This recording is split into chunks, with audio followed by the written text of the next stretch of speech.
So here's a big old pile of parts. This is all the interior out of that white Focus that I'm building as a replacement for this car.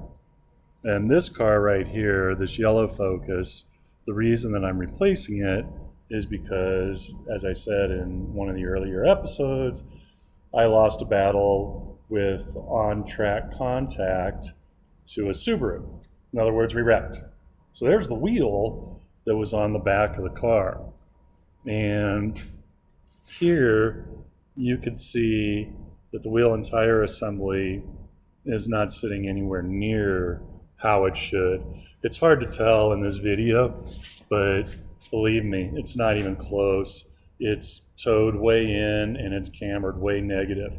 And the reason for that is because the impact was enough that the floor shifted and the mounting points for the control arm or the trailing arm are attached to the floor.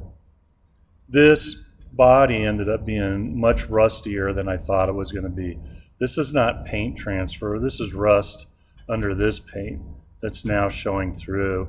And so the damage to the quarter panel and the rocker, even though those things are fixable, the door replaceable, makes it so that this is not necessarily a good car to fix.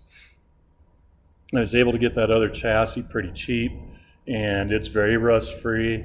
It just makes sense to build a new car that doesn't have the rust that this car has. This car, even though it doesn't show it much on this side, there's rust over here too. Plus, this car originally had a sunroof, and so I made that filler panel out of carbon fiber and put that in there. So the hole in the roof actually costs the structure a little bit of rigidity.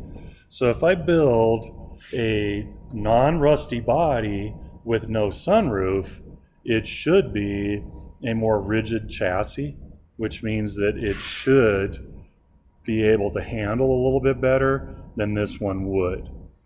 Now I'm going to take all of the parts out of this car with the exception of the roll cage and put them in the white car.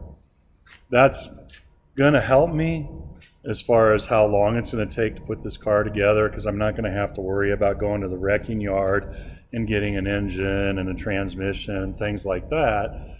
I already went to the wrecking yard and got the engine and transmission. I've already done all of that stuff.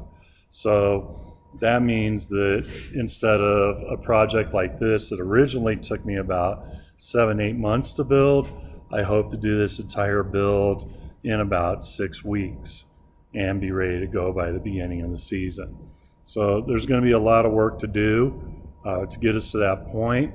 The interior being emptied out, though, that's a big first step. Now on the white car, I can finish prepping the interior, get ready to build the roll cage and put that in.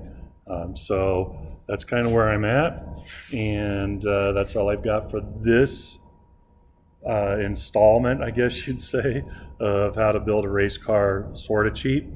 And thanks for watching.